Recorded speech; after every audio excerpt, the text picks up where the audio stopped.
Welcome to Life on the Wabash, your home for the lighter, brighter, happier side of your community. We'll cover places to go, events to explore, recipes to try, and information that makes your life easier or more fun. Let's dive in. Good morning and welcome to a new season of Life on the Wabash. I'm Lindsey Veremis. And I'm Coco Stacknick. This show is all about community and connection. From area traditions to that new business in town, we want you to love where you live. This is also a teaching tool. Boilermakers like Coco are producing this show and getting hands-on TV training in the process. After years of training future teachers, a local woman is taking her love of early education to the page. She's now a published author, using her first children's book to share life lessons of persistence and problem solving. We're sitting down today with author and educator Julia Kaloch. You are fresh off the book launch. This has got to be a really exciting time. Talk to us about what's going through your head right now. A little bit of everything, actually. It's very exciting to know that, I've accomplished this goal that took over a year to achieve, and then kind of surreal all at the same time. So tell us a little bit about the story, the adventures of Mrs. Crocus and Ivy. Right.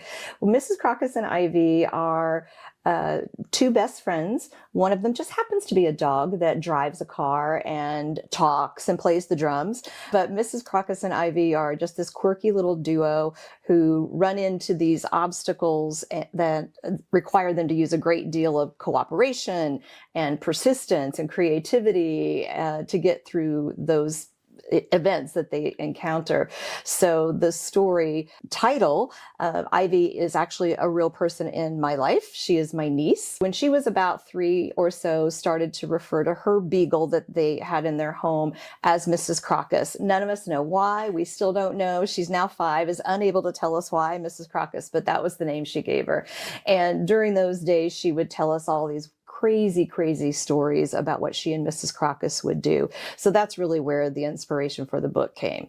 Generally with children's books, there's an underlying lesson. There's something you're trying to teach children and families. What is that in this one? The themes in this book really are about friendship and persistence and working together, being critical thinkers. They have to really be patient with one another as they go through these little obstacles that they encounter. So those are the things I hope that children and families will take from it.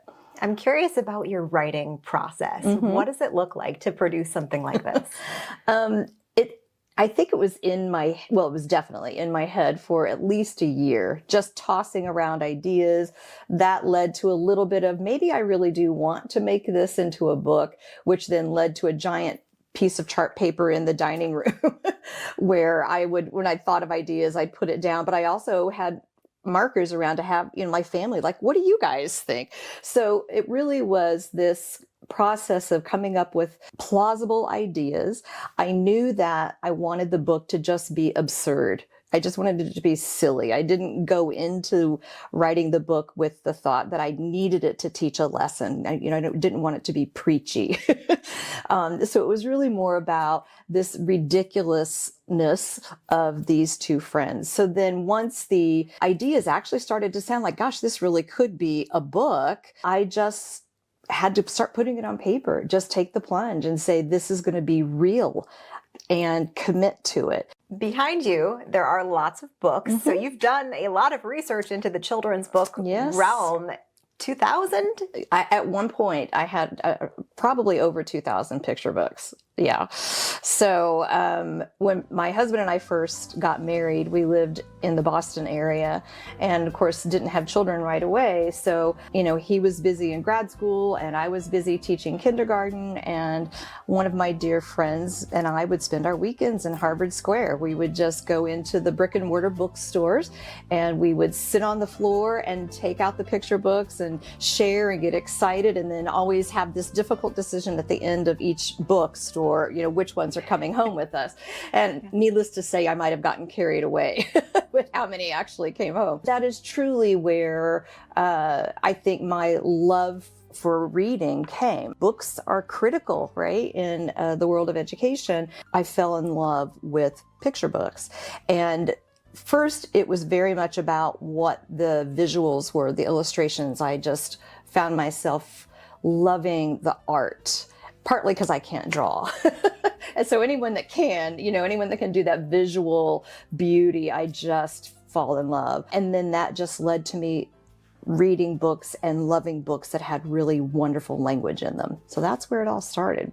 Okay, so what's next for you and potentially Mrs. Crocus? Is there something next? Well, there is, yes. I don't want to reveal too much, but yes, there are numerous sequels in the series to be coming. This one centers around the challenge of getting to the music store. We will then move on to some other adventures, things that young children can really relate to, things centered around going to school and those sorts of things. So there are quite a few more adventures that they'll be sharing with you.